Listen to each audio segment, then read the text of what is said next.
우리 하나님의 말씀 창세기 5장 1절입니다.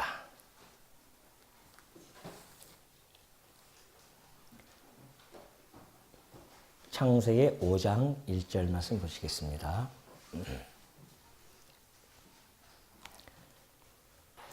이것은 아담의 계보를 적은 책이니라. 하나님이 사람을 창조하실 때에 하나님의 모양대로 지으시되 남자와 여자를 창조하셨고 그들이 창조되던 날에 하나님이 그들에게 복을 주시고 그들의 이름을 사람이라 일컬으셨더라.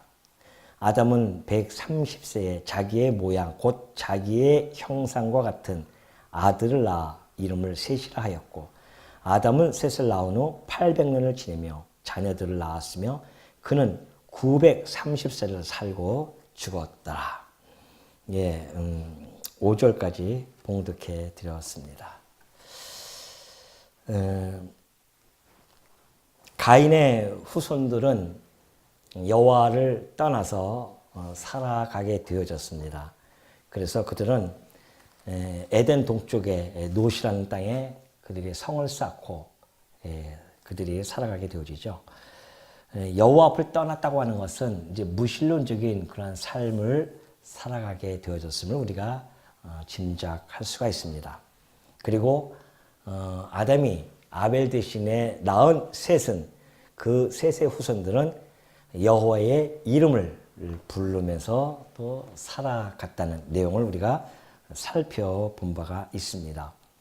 그러니까 무신론과 유신론이라고 하는 이 관점은 매우 중요합니다. 무신론적인 삶은 참 화려하죠. 세상에서 봤을 때는 화려하고 때로는 많은 사람들이 부러워하기도 하는 그러한 문명과 문화를 자랑하면서 갑니다.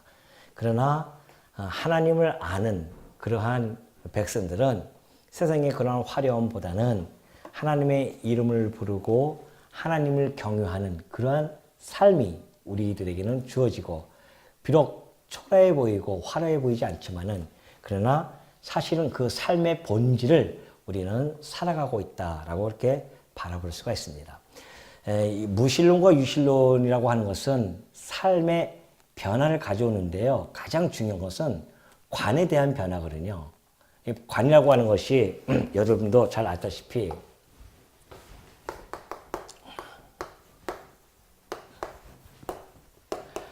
볼 관자 아닙니까? 보는 관점이 다 틀린 거예요. 그러니까 무신론을 가지고 살아가는 사람의 그 사상, 그리고 유신론적인 사상을 가지고 살아가는 사람들은 보는 관점이 다 다릅니다. 여러 가지가 다른데, 먼저 세계관도 틀리잖아요. 세계관이 틀리는데, 우리 성도들은, 유신론적인 삶을 가지고 있는 성도들은 세계에 대해서 하나님이 작정하시고 그리고 작정하신 대로 창조하시고 그리고 보존하시며 섭리해 가신다. 이것이 우리의 세계관이란 말입니다. 하나님이 모든 세상을 창조하시기 전에 계획을 세우십니다. 당신의 뜻을 펼쳐나가시려고 작정을 하시죠. 그 작정한 대로 창조하시고 뿐만 아니라 보존해 가십니다. 그리고 섭리해 가신다는 것입니다. 그러나 무신론적인 세상을 가진 사람들은, 무신론적인 사상을 가진 사람들은 창조가 아니잖아요. 그들은 작정이 아닙니다. 작정론에 의해서 이루어진 것이 아니라 우연히 이루어졌다고 합니다. 우연히, 그리고 창조되어진 것이 아니라 진화가 되어졌다고 하는 그런 이 생각들을 가지고 살아가는 사람입니다.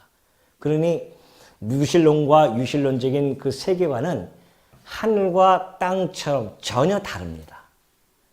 우리는 하나님의 영원한 작정 안에서 하나님의 뜻을 향해서 지금 하나하나 창조하시고 보존해 가시고 지금도 여전히 이 만물을 당신의 장중에 두고 섭리해 가신다라는 것이 우리의 세계관이라고 한다면 그들은 우연히 그냥 진화가 되어져서 이렇게 세상이 만들어졌는데 그러다 보니까 왜 그렇게 되어졌는가 또는 그렇다면 그 목적은 무엇인가 또는 의미는 무엇인가에 대한 부분들을 답을 해줄 수가 없는 겁니다.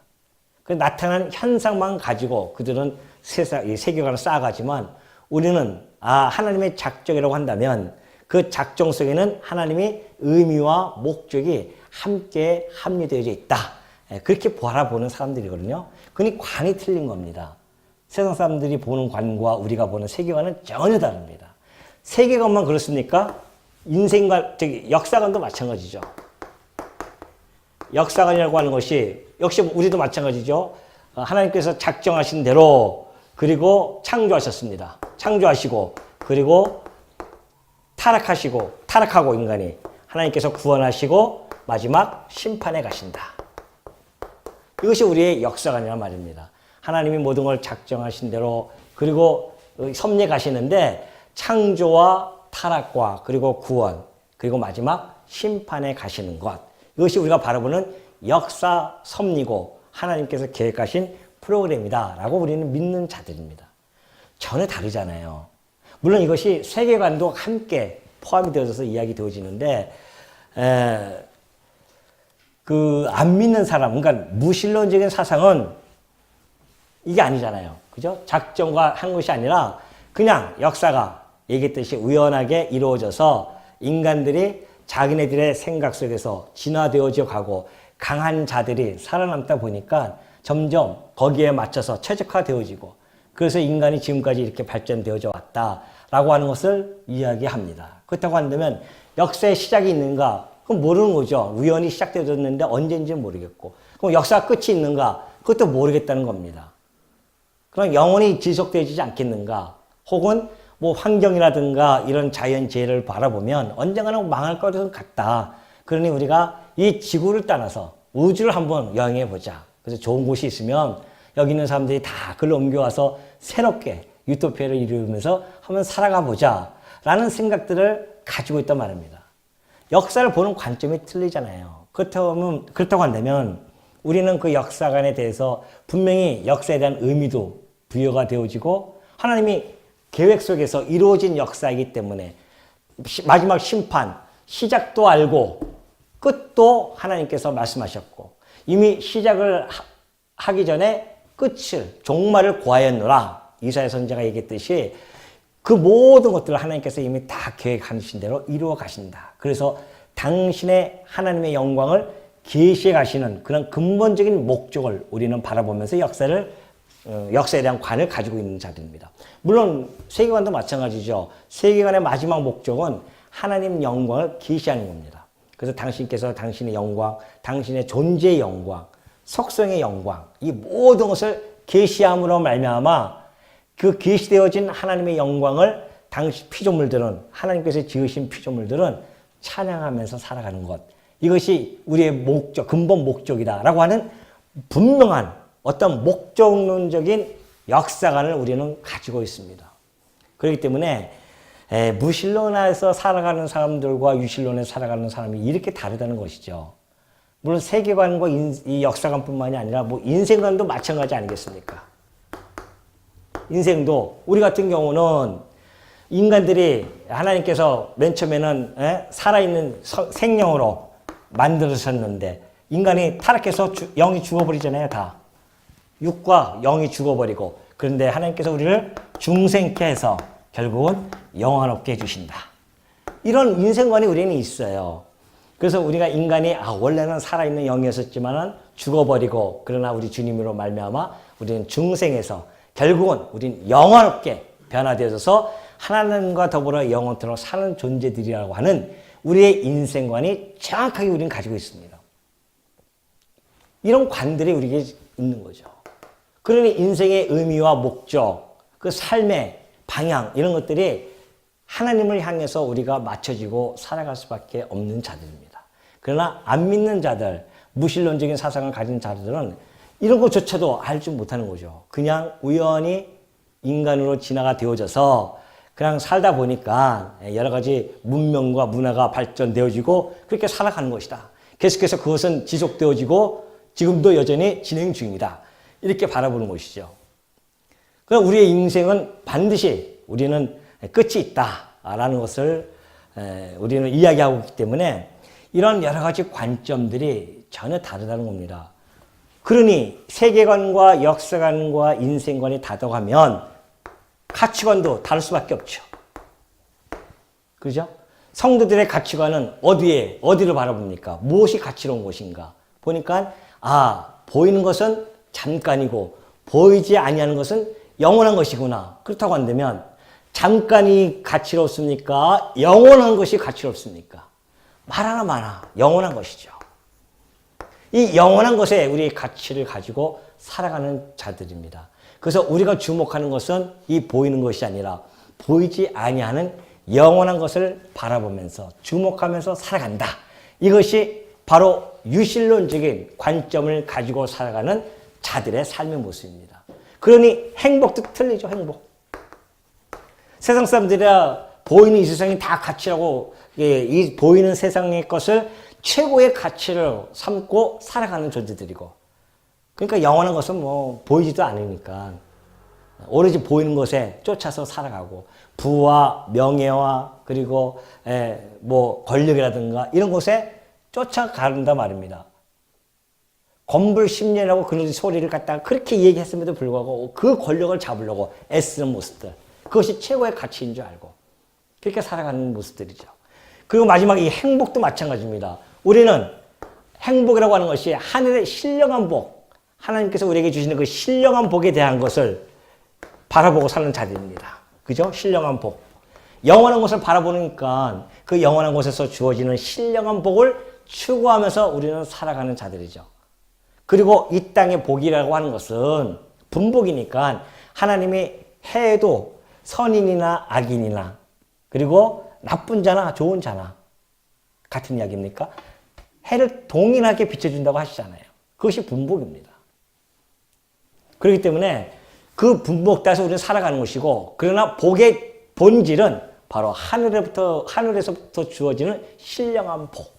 이것이 우리는 참으로 행복한 것이다 라는 행복론에 의해서 우리는 살아가는 자들이고요.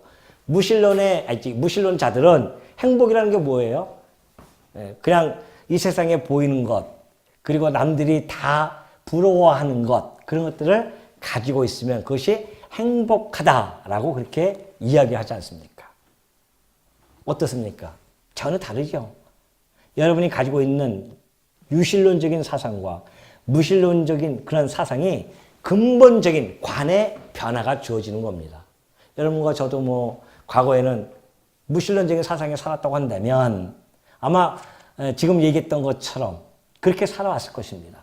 그런데 어느 날 하나님께서 내 마음을 열어주시고 우리의 지각을 열어주셔서 그의 음성을 듣게 해주심으로 말미암아 예수 그리스도를 만나게 해주시고, 예수 그리스도가 정말 이 세상의 최고의 고상하고 그 지식을 아는 것이 가장 고상하고 최고의 가치로입니다 라고 우리가 생각하고 믿고 관점이 확 바뀌었단 말입니다.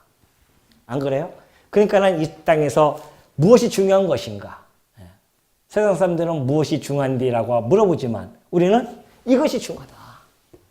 우리의 관점이 이렇게 변화가 되어졌고, 우리는 그래서 세상에서 추구하는 것들을 세상 사람들이 추구하는 것을 추구하는 것이 아니라 그들이 알지 못하는 것을 추구하는 최고의 고상한 사람들로 우리가 이 땅에 군림하고 있는 중입니다.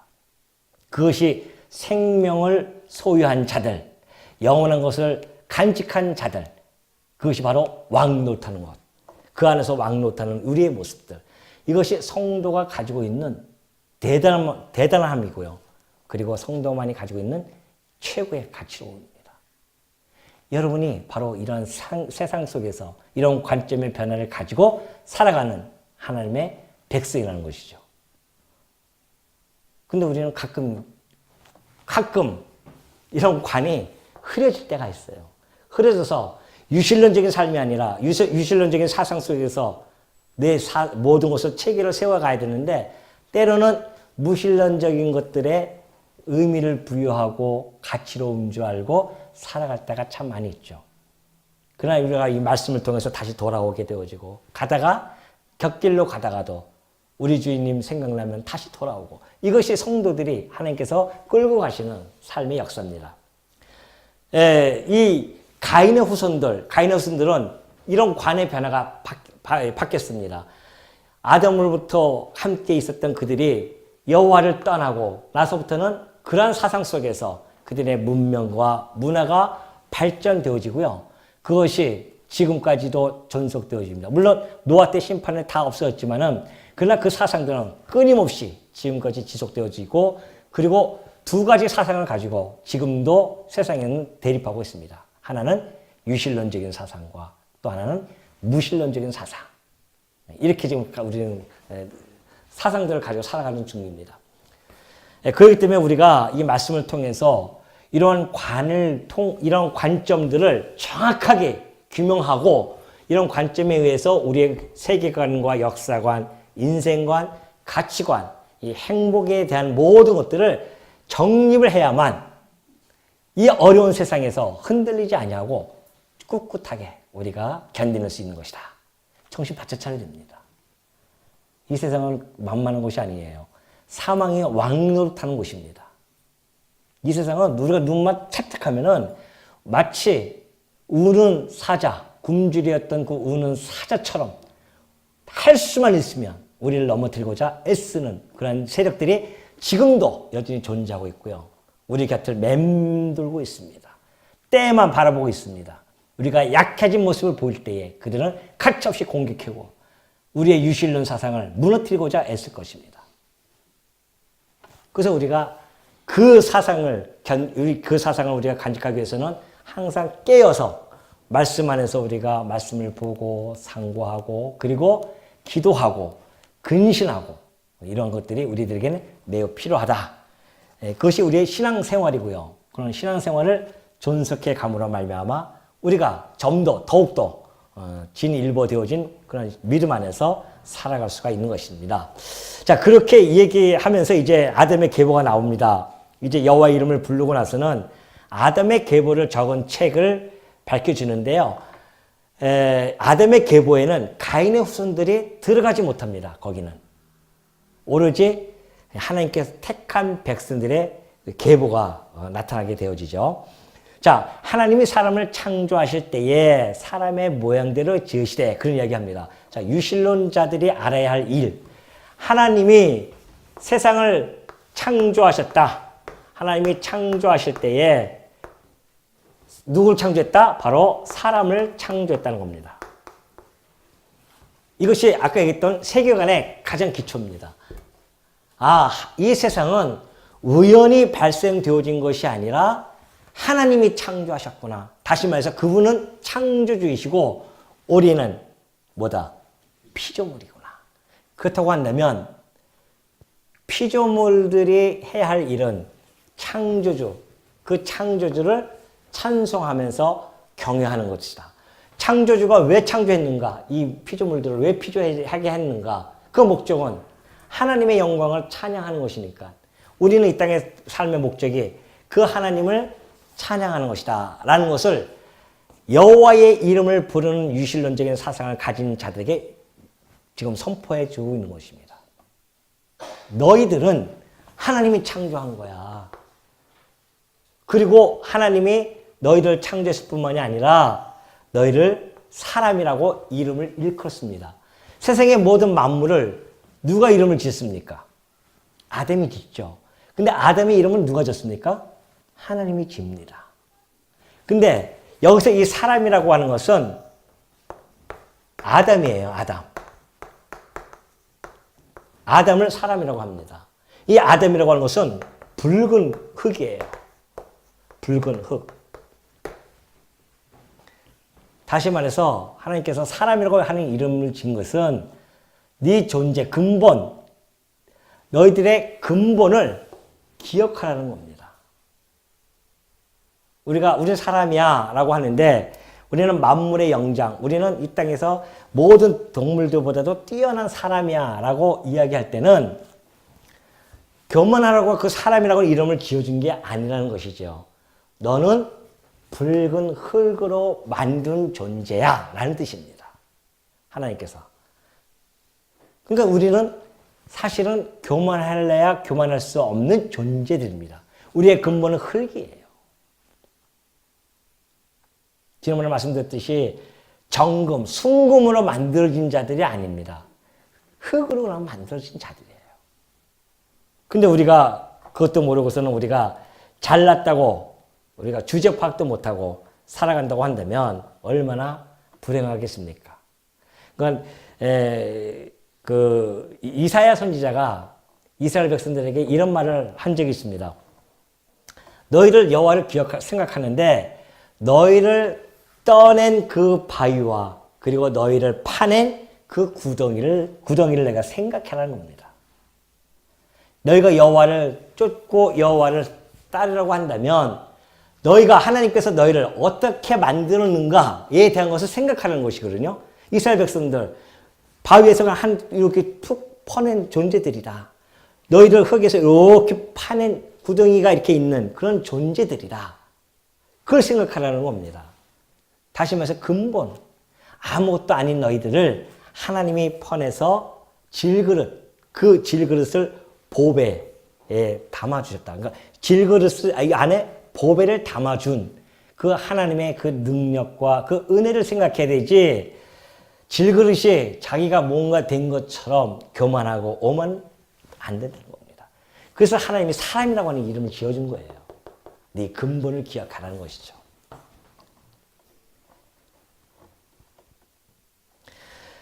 그러면서 하나님이 사람을 창조하실 때 하나님의 모양대로 맨 처음에 지으셨다고 그랬죠. 하나님의 모양은 뭡니까? 의와 진리의 거룩한 존재로 그렇게 만드셨습니다. 그런데 남자와 여자를 창조하셨고 그들이 창조되던 날에 하나님이 그들에게 복을 주시고 그들의 이름을 사람이라 일컬으셨더라. 지금 그 얘기입니다. 하나님이 이들에게 뭘 줬는가? 복도 줍니다. 복. 이번 수요일 날 주제가 복입니다. 이 복에 대해서 우리가 얘기할 건데 이 복도 하나님이 주시는 거죠. 우리 인간들이 편해서 복을 구한다고 해서 복이 주어지는 것이 아닙니다. 세상 사람들은 복을 구하기 위해서 얼마나 애를 씁니까? 그러잖아요. 그래서 인간의 복을 구하기 위해서 산속을 쫓아다니기도 하고 온갖 것을 다 행하기도 하지만 복이라고 하는 것은 그렇게 해서 주어지는 것이 아니라 하나님이 일방적으로 주시는 겁니다. 그게 복이에요. 애당초 복이라고 하는 것이 이때 처음 사람을 창조하시고 하나님이 그들에게 복을 주십니다. 그러면서 하시는 말씀이 그들의 이름을 사람이라 그렇게 일컬게 되어지고요. 아담은 130세에 자기의 모양 곧 자기의 형상과 같은 아들을 낳아 이름을 셋이라 하였고 아담은 셋을 낳은 후 800년을 지내며 자녀들을 낳았으며 930세를 살고 죽었더라. 자, 처음 아담은 930세를 삽니다. 혹자들은 그래요. 그런 말도 안 돼. 이래서 뭐 성경이 동화냐, 어떻게 900년 살고 막 그러냐, 그런 이야기 하지만은 항상 인간들은 자기 관점에서 봅니다. 항상 가장 흙덩어리 관점을 가지고 보니까 그럴 수밖에 없잖아요. 그 생각을 벗어나지 못해요, 항상. 흙덩어리 관점에서 벗어나지 못한단 말입니다. 성도는 흙덩어리 관점이 아니에요. 영원한 것에 대한 관점을 가지고 바라보는 것이죠. 그러니까 이것이 이해가 되지 않습니까? 그때 당시에 하나님께서 생육 번성할 뿐만이 아니라 그리고 환경이 지금하고도 전혀 다르단 말입니다.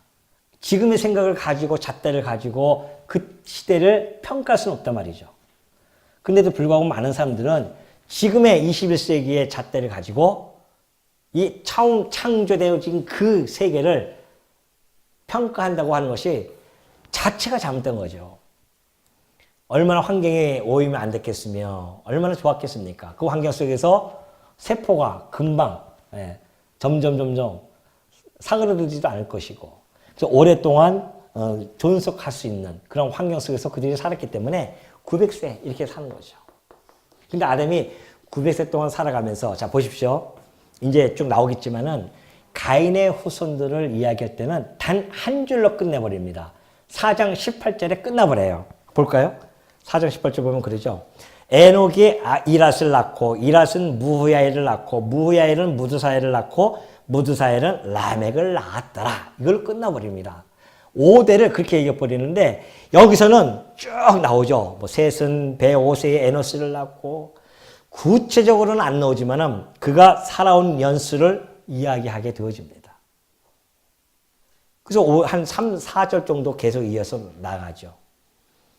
그 하나님의 택한 백성들의 삶의 모습을 간략하지만 그 안에 함축시켜 놓고 지금 이야기해 주고 있는 중입니다. 930세가 되는 동안에 다윗이 도대체 무엇을 했을까? 무엇을 했길래 에노스 시대에 비로소 여호와의 이름을 부를 수 있었는가? 추론할 수 있잖아요, 우리가. 아니, 아담이 그 긴 시간 동안에 얼마나 많은 걸 얘기했겠습니까? 예, 유실론적인 세계관을 가지고 있잖아요, 지금. 아담은. 하나님이 세상을 작정하신 대로 창조하셨단다. 자기 아들 셋에게 이야기해 주지 않았겠어요? 하나님이 창조하셨고, 하나님이 지금도 보존해 가시고, 하나님이 섭리해 가시는데, 내가 타락했단다. 타락해가지고서는 하나님이 우리들에게 가죽 옷을 해 입혀가지고서는 우리의 허물을 덮어주셨고, 마지막 심판을 향해서 이 땅에 갈 것인데 너희들 살아있는 동안 해야 할 일은 뭐예요? 오로지 하나님을 영원롭게 하는 것, 하나님을 영광스럽게 하는 것. 이것이, 그리고 우리가 이 땅은 어차피 죄와 사망이 들어왔기 때문에 영원한 것을 바라보기 위해서는 하나님께서 우리에게 주시는 그 약속, 메시아를 바라보면서 너희들이 이 땅을 살아야 된다. 가르쳐줬을까요? 안 가르쳐줬을까요? 아, 임 목사가 아주 그냥 교모하게 그냥 막 지어서 낸다. 그렇게 바라보고 있습니까? 안 그러잖아요. 아, 성경이 이야기를 해주고 있지 않습니까? 에노스 시대에 가서, 셋의 아들 에노스 시대에 가서 그들이 뭘 합니까? 여호와의 이름을 부른단 말입니다. 아, 언약대로 이루시는 자이시군요. 그 이름을 부르기까지는 가만히 있으면 그 이름이 불려지란 말이죠. 이런 아담의 교육이 오래 사는 동안에 그들에게 교육을 시키고 하나님 경외하는 법을 가르쳤기 때문에 셋과 그리고 에노스와 그 시대에 넘어가면서 900여 년 동안 많은 백성들이 태어났을 텐데 하나님에 대한 경외하는 법을 가르쳐줌으로 말미암아 그들이 여호와의 이름을 부르는 그런 놀라운 역사가 일어나게 되어진 겁니다. 출발부터가 전혀 다릅니다. 가인의 출발, 가인의 후손들, 그리고 아벨 대신에 셋을 주었던, 그래서 셋은 아버지를 떠나지 않고 아담 밑에서 이 관계의 변화를 겪게 되어지고 그는 그 아들들에게 또 가르쳐줌으로 말미암아 여호와의 이름을 부르는 놀라운 역사가 진행되어졌다. 그런 이야기입니다. 그러면서 쭉 나오죠. 셋은 이제 6절 보면 셋은 105세에 에노스를 낳았고 에노스를 낳은 후 817년을 지내며 자녀들을 낳았으며 그는 912세를 살고 죽었더라. 그래. 에노스도 912년을 삽니다. 그러니까 셋의 후손으로서 아들로서 에노스가 나타나고 에노스 시대에 여호와 이름 불렀기 때문에 에노스도 역시 마찬가지로 이런 관을 가지고 그가 살아가면서 후손들에게 가르쳐 줬다는 것이죠. 그래서 지금 이렇게 기록을 그나마 이 가인의 후손들보다도 구체적으로 써내려가고 있습니다. 간략하지만 그는 912세를 살고 죽었더라. 에노스는 90세에 게난을 낳았고 게난을 낳은 후 815년을 지내며 자녀들을 낳았으며 그는 905세를 살고 죽었더라. 게난은 70세에 마할랄레를 낳았고 마할랄레를 낳은 후 840년을 지내며 자녀들을 낳았으며 그는 910세를 살고 죽었더라. 마할랄렛은 65세에 야렛을 낳았고 야렛을 낳은 후 800년을 지내며 자녀들을 낳았으며 그는 962세를 살고 죽었더라. 이 정도 되면 여기서 이제 막 다 주무실 때가 다가오거든요. 도대체 뭐 몇 년 살도 나하고 무슨 상관이 있는데 뭘 그렇게 이 목사는 그냥 하나하나 꼬치꼬치 다 얘기하면서 하느냐. 그냥 빨리 넘어가지. 그 이름도 다 모르는 사람들이고 그나마 에녹이라고 하는 이름 나오면 좀 눈이 좀 뜨겠는데 계보가 매우 중요합니다. 지금 이 계보가 놀랍게도 누가복음에 가면 그런 이야기 하죠. 사람이 아는 대로 그 요셉의 아들 예수로부터 시작되어집니다. 예수가 요셉의 아들인데 그 위에는 누구며 쭉 올라오면서요. 바로 지금 제가 한마디 한마디 놓치지 않고 이야기했던 이 이름들이 예수님의 족보에 다 올라갑니다. 이게 지금 예수님의 족보예요. 메시아가 태어나기도 전에 하나님께서 지금 이 족보를, 아니 모세가 이게 몇 살 사는 거 어떻게 하냐 말이에요. 이게 하나님께서 계시로 알려주지 않냐고서는 어떻게 이 연수를 95세, 975세, 85세, 여러분 할아버지가 몇 세에 돌아가셨는지 아세요? 또 아는 척 하신다 또. 그럼 고조 할아버지는? 근데 왜 아는 척 하시나요? 뭘 넣어가셔야 돼. 고조 할아버지가 아냐요? 우리가 조선들이 몇 세 죽은지 모르잖아요. 이게 지금 시대가 어느 시대입니까? 아담으로부터 모세까지의 시대가 얼마나 긴 시간입니까? 근데 모세가 지금 한자 그는 몇 세에 누구를 낳고 몇 세에 살다가 몇 세에 죽었더라. 성령의 계시가 아니고서는 어떻게 이걸 이렇게 정확하게 기록할 수 있겠냐 말이죠. 그러면 하나님께서 모세에게 이런 왜 계시를 해줘서 이렇게 하나하나 기록하게 하셨을까?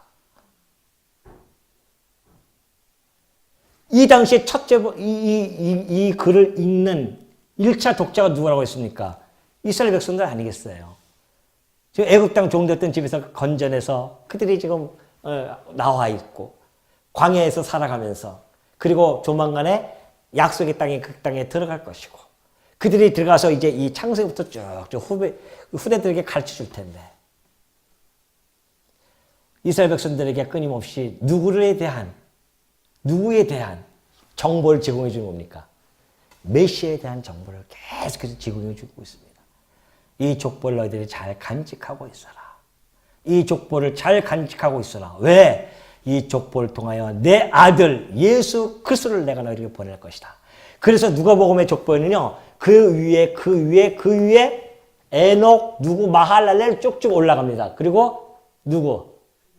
에노스, 그 위에는 셋이요, 그 위에는 아담이요, 그 위에는 하나님이니라. 그렇게 얘기하잖아요. 하나님의 아들이 이 족보를 타고 올 것이다 라고 하는 복음적 메시지가 이 5장에 깔려 있는 거란 말입니다. 그러니 이것을 읽어 나갈 때 우리가 아멘, 아멘, 하나님 여호와여, 여호와의 이름을 불러야 되지 않겠어요? 에노스, 왜 그때 당시에 그 사람들처럼 그들은 그림자만 바라보면서도 아멘 여호와의 이름을 불렀는데, 우리는 예수 그리스도의 실체를 바라보는 자들인데 어떻게 여호와의 이름을 안 부를 수 있겠냐 말이죠. 그래서 여러분들이 아까 찬양할 때 할렐루야를 그렇게 힘있게 부르는 이유가 너무너무 확고하니까, 하나님의 이름이 언약대로 이루신 대로 2000년 전에 우리 주님이 오셔서 정말 우리를 구원하러 십자가에 지어주셨구나. 이 계보를 타고 지금 오셨구나. 하나님께서는 이 계보를 타고 메시아를 보내신다고 하는 이 복음을 우리들에게 지금 전파해주고 있구나. 그래서 우리는 이걸 읽어나가면서 누가 바라봅니까? 성경은 곧 내게 대하여 증거한 것이니, 우리 주님이 하셨던 것처럼 성경을 읽어나가면서 우리는 누구에게 집중해야 된다? 예수 그리스도. 이 족보가 그래서 중요한 겁니다. 물론 이 족보들이 다 하나님을 경외하고 살았다고 뜻은 아닙니다. 예수님 족보 중에 얼마나 더러운 인물들이 많이 있습니까? 다 거룩하게 산 게 아니에요. 그러한 자들을 통해서 유리 예수님이 오신다는 겁니다. 그러니 우리가 지금 몇 절 읽어나가면서 이렇게 몇 세 죽었고 무슨 아무 의미 없는 것 같아도 이것이 우리를 구원해 주실 여인의 후손으로 오실 메시아의 족보구나 라는 걸 생각할 때는 이것이 우리들에게는 뭘로 들립니까? 무엇으로 들려요? 자장가로 들립니까? 아니죠. 복음으로 들립니다. 복된 소식이구나. 진짜 이 족보를 타고 우리 주님이 오셨구나. 그래서 우리는 이걸 읽어나가면서 감동이 와야 됩니다. 그게 진정한 성경을 깨닫는 사람들이죠. 이 감동이 없어요, 지금? 저는 정말 막 이걸 읽으면서 눈물이 주룩주룩 흘리고 싶지만은 여러분 때문에 이 눈물 흘릴 수가 없습니다. 이거 봐. 또 내가 얘기하면 또 그렇게 다 거짓말로 생각하시니까. 침이라도 바르라고요? 진짜 이것이 우리의 복음, 복된 소식입니다. 조심하면 안 돼요. 이 중요한 대목에서 우리 주님이 오시는 그 자리에서 잠깐 깜빡 피곤하시면 어쩔 수 없죠. 뭐 조실 분 조시고. 그러면서 여러분이 제일 잘 알고 있는 21절 에녹이 이름이 나옵니다. 에녹은 65세에 무드셀라를 낳았고 무드셀라를 낳은 후 300년을 하나님과 동행하더니 하나님이 그를 데려가심으로 세상에 있지 아니하였더라. 자, 우린 계속해서 이제 읽어 내려가면서 물론 예수 그리스도에 대한 족보를 바라보지만 또 하나 우리가 간구하지 말아야 할 것은 지금까지 오랜 동안 살아왔음에도 불구하고 결국은 어떻게 된다? 예, 사망 가운데 다 처합니다. 아담 이후로 다 죽어가는 거예요, 지금. 하나하나 쪽쪽. 사망의 권세. 이 사망이 왕노릇 하는데 그 안에 쪽쪽 다 들어가서 지금 굴림에 무릎 꿇고 있는 거죠. 결국은 죽는구나, 우리가. 100년 살든 1000년 살든 우리는 다 죽게 되어졌다. 이것이 이 족보를 읽어 나가면서 우리는 시편 기자가 한 이야기가 기억이 납니다. 시편의 90편을 보면 이런 이야기가 있어요.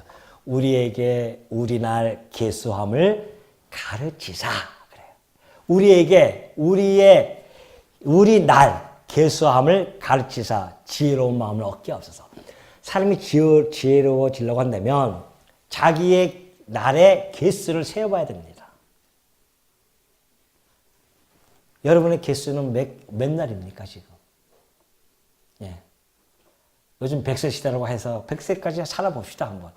자, 100세라고 합시다. 며칠 남았습니까? 몇 날이 남았습니까? 그걸 날마다 계수하십시오. 그래야 지혜로워집니다. 자기의 날수를 계수할 수 있어야 지혜로워져요. 얼마 남지 않았구나. 1000년 만년 살 것 같죠? 얼마 남지 않았습니다. 지금까지 흘러왔던 그 시간, 그러니까 눈 깜빡하고 왔던 그 시간처럼 앞으로도 눈 깜빡하고 지나갈 시간들입니다. 그래서 아까 우리가 불렀던 그 사명이라는 그 노래가 우리 마음속에 울림이 되어진 겁니다. 얼마 남지 않았는데. 얼마 남지 않았는데. 내가 도대체 무엇을 하며 살아갈 것인가. 깊이 생각해 볼 시간이죠. 지혜로움이 생긴단 말입니다. 내가 어떻게 살아야 되는가. 거기에 대한 생각이 깊이 있게 되어지죠. 그래서 솔로몬이 그렇지 않습니까? 잔치집에 가는 것보다 초상집에 가는 것이 더 유익하고 그런 사람이 더 지혜로운 사람이다. 그래야 자기 날수를 계수할 수 있으니까 나도 얼마 남지 않았구나. 그 얼마 남지 않은 시간에 우리가 주를 위하여 어떻게 살아가는 것인가에 대한 깊은 통찰, 그런 생각들이 있어야 되겠죠. 아무리 이들이 900년 살아도 결국은 다 죽습니다. 결국은 죽고 사망의 권세 아래 끌려가는 그런 모습을 바라보게 되죠. 그런데 놀라운 사건이 하나 벌어지죠. 에녹입니다. 에녹은 65세에 무드셀라를 낳았고 무드셀라를 낳은 후 300년을 하나님과 동행합니다. 에녹은요 65세까지는 하나님과 동행하지 못했던 것 같아요. 근데 무드셀라를 낳아요. 무드셀라를 낳고 어떠한 연유인지 모르지만 무드셀라를 낳고 나서부터 300년 동안 하나님과 동행합니다. 하나님과 동행하면서 살아가게 되어집니다. 근데 24절 보면은 에녹이 하나님과 동행하더니 하나님이 그를 데려가심으로 세상에 있지 아니하였더라. 하나님이 그를 데려가 버리십니다. 그가 물론 육체적인 죽음을 맛보지는 못했지만 그냥 산채로 들려 올라간 거예요. 들려 올라갑니다. 그러나 그도 역시 나중에 우리 주님이 부활하실 때 그도 부활할 자임이 틀림이 없죠. 그러나 흙으로 돌아가지 않고 그냥 올라가는 놀라운 역사, 에녹이. 근데 그가 하나님과 동행했다는 겁니다. 그것도 자그마치 300년 동안. 여러분, 우리가 신앙생활을 하면서 하나님과 줄기차게 지속적으로 그렇게 하나님과 동행하는 삶 쉽지가 않잖아요. 때로는 우리가 잊어버릴 때도 있고 나 좋을 대로 살아갈 때도 있고 그렇게 살아가는 존재들 아닙니까? 근데 이 에녹은요, 하나님과 동행을 하게 되어집니다. 300년 동안.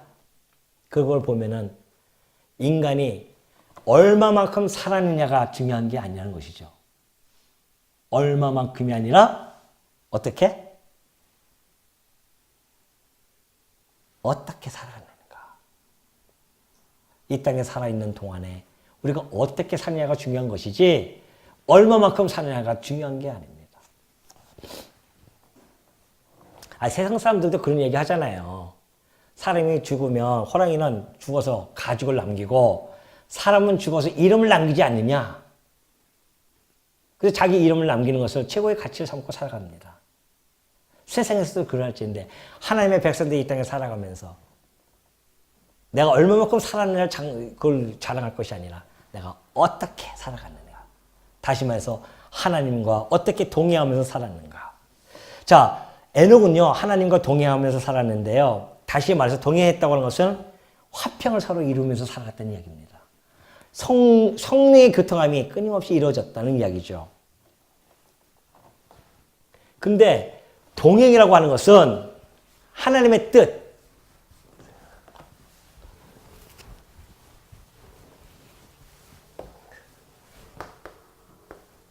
하나님과 동행했다고 하는 것은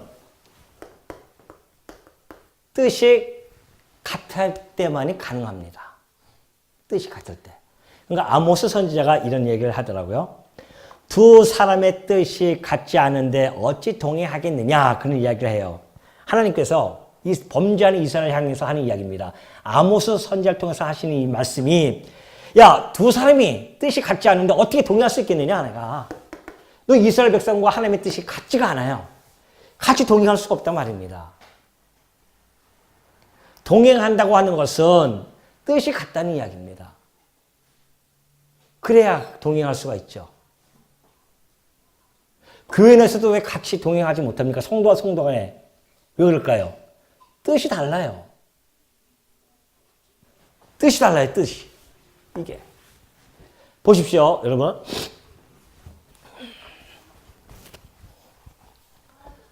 교회 내에 A 성도가 있고 B 성도가 있고 D 성도가 이렇게 있어요. 근데 A 성도와 B 성도는 친해요. 같은 동양이고 학교도 같이 나왔어요. 그러니까 친하니까는 서로 단짝이 돼가지고서는 같이 이야기도 많이 나눕니다. 서로 같이 이야기도 많이 나오고 공감대가 형성되어지면 뭐가 같아집니까? 뜻이 같아집니다. A라는 사람과 B 사람의 뜻이 같아져요. 근데 C하고 D는 마찬가지예요. C하고 D도 보니까는 알고 보니까 고등학교 같은 동창이에요. 우리 교회 왔는데 너무 반갑다고 막 나 고등학교 동창 만났다고 그러면서 둘이 친하게 지내면서 밥 먹고 나면 둘이서 저기 카페 가서 몰래 차 마시고 오고 그런 관계예요. 그러다 보니까 친해져요. 친해져서 둘이 뜻이 같아요. 그런데 공교롭게도 이분들의 뜻과 이분들의 뜻이 달라요. 그럼 교회가 어떻게 되겠습니까? 예? 그 다음부터는 뭐가 되겠습니까? 지지고 복구하는겠죠? 교회입니까? 교회예요? 내 뜻이 안 맞으니까 어떻게 해요? 못 견디면 나가는 거예요, 그냥. 난 교회 나간다. 내 뜻하고 안 맞으니까. 그게 교회입니까? 착각하면 안 돼요. 이게 고린도 교회의 모습 아니었어요. 우리는 바울파야. 나는 아볼로파인데? 지네끼리 돌아다니면서 우리는 바울이 최고라면서 지네끼리 돌아다니면서 다니다 보니까 뜻이 같아져요. 지네끼리 돌아다니면 뜻이 같아져요. 파가 생겨가지고 서로 싸우는 거예요. 못 견디는 사람이 떠나는 거고 그나마 끝까지 버티는 사람은 붙어 있는 거고. 그게 교회나 말이에요, 그게 지금. 교회는 그게 아니란 말입니다.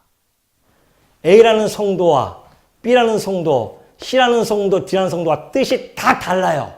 왜? 자기 좋은 대로 살아가는 죄인들이기 때문에. 그런데 교회 안에 회중으로 들어오면 그리스도 예수를 그리스도를 정점에서 모인 자들은 누구의 뜻과 같아져야 됩니까? 예? 하나님의 뜻 아니에요? A도 하나님의 뜻, B도 하나님의 뜻, C, D가 다 하나님의 뜻으로 하나가 되어져야 되죠. 내 뜻이 아니라 하나님의 뜻으로 하나가 되어져야 된단 말입니다. 또 흥분하기 시작하네요. 답답해서 그래요. 교회는 자기의 들보를 보는 곳입니다. 남의 티눈을 보는 것이 아니라 자기 들보만 보면 돼요. 나는 주인으로서이다.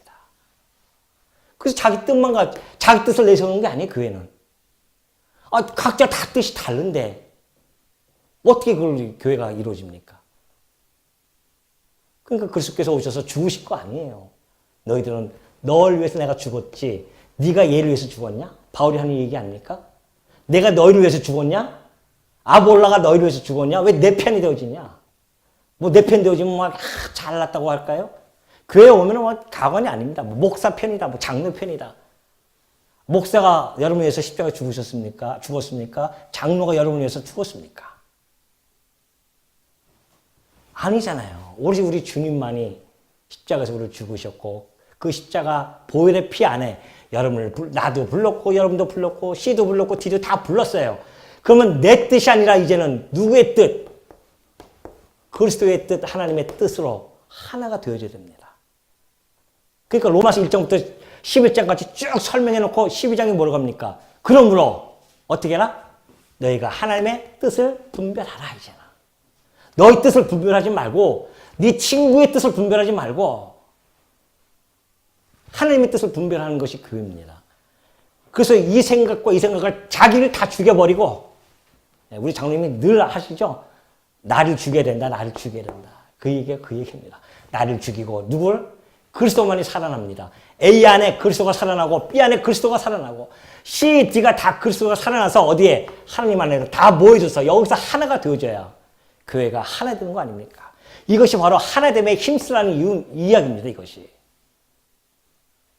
내 편 살살 얘기하고 내 편 만들어 놓고 그런 것이 교회가 아니라는 거죠.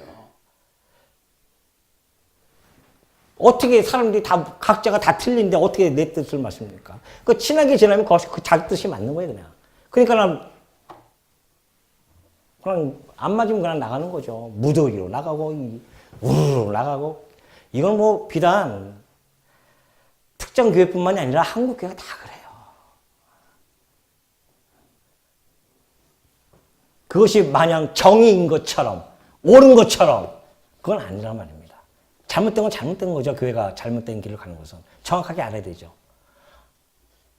혹시 여러분들도 내 말 듣고 저는 상처받아서 나가셔도 어쩔 수 없어요. 저는 목사니까 말씀을 맡은 자니까 가르쳐야지. 나도 잘못하니까 내가 이 말씀을 가지고 나도 깨달아지는 것이고 여러분도 이 말씀 앞에서 다 무릎 꿇어야 된단 말입니다.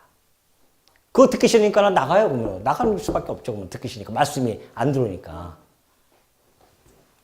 교회는 그런 것이 아니라 그것이 바로 하나님과 동행하는 삶이다. 이것이 동행한다고 하는 것이 뜻이 같아져야 된단 말입니다. 그러니까 하나님의 뜻과 에녹의 뜻이 같아졌기 때문에 300년 동안 동행했고 하나님 그걸 기쁘시게 여겼단 말입니다. 그런 이야기잖아요. 여기서. 히브리서 11장 5절 보면 그러죠. 믿음으로 에녹은 죽음을 보지 않고 옮겨졌으니 하나님이 그를 옮기심으로 다시 보이지 아니하였느니라. 그는 옮겨지기 전에 하나님을 기쁘시게 하는 자라 하는 증거를 받았다는 겁니다. 하나님을 기쁘시게 하는 자로 증거를 받았어요. 동행하면서. 그 이야기는 하나님을 기쁘게 한다고 하는 것은 하나님과 뜻이 같다는 거예요. 그 하나님 얼마나 기뻐하십니까? 당신의 뜻과 같아졌는데.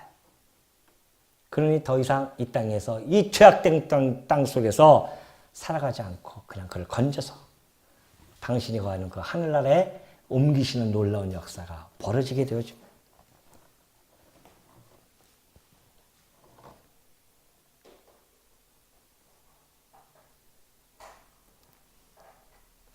에녹이 하나님과 동행하였더니 하나님이 그를 데려가심으로 세상에 있지 아니하였더라. 다음 시간에 좀 더 보충하기로 하고요. 오늘 여러분들 제가 좀 약간 흥분해서 얘기했지만은 답답해서 그래요. 교회가 뭔지도 모르고, 교회가 뭔지 모르면 다 자기의 정력대로 교회를 갖다가 끌고 가려고 그러고, 그러다 보니까는 교회가 너무 힘들어지고 그런 겁니다. 그것이 마냥 자기가 옳은 것처럼 착각하고 살아갈 때도 있고요. 절대 교회는 개별적으로 이렇게 짝짝꿍이 돼가지고서는 뜻을 모으는 곳이 절대 아닙니다. 다시 한번 정리해 드릴게요. A, B 모두 성도 20명, 20명, 50명, 50명, 100명, 100명 성도가 모두 다 그리스도의 뜻을 향해서, 그러니까 우리가 말씀을 공부하는 이유가 그거 아닙니까? 자기 뜻을 펼치려면 뭐하러 여기로 와요? 저기 정당에 가 있지 그냥. 자유한국당이나 저 민주정이나 뭐예요? 거기나 가 있든지.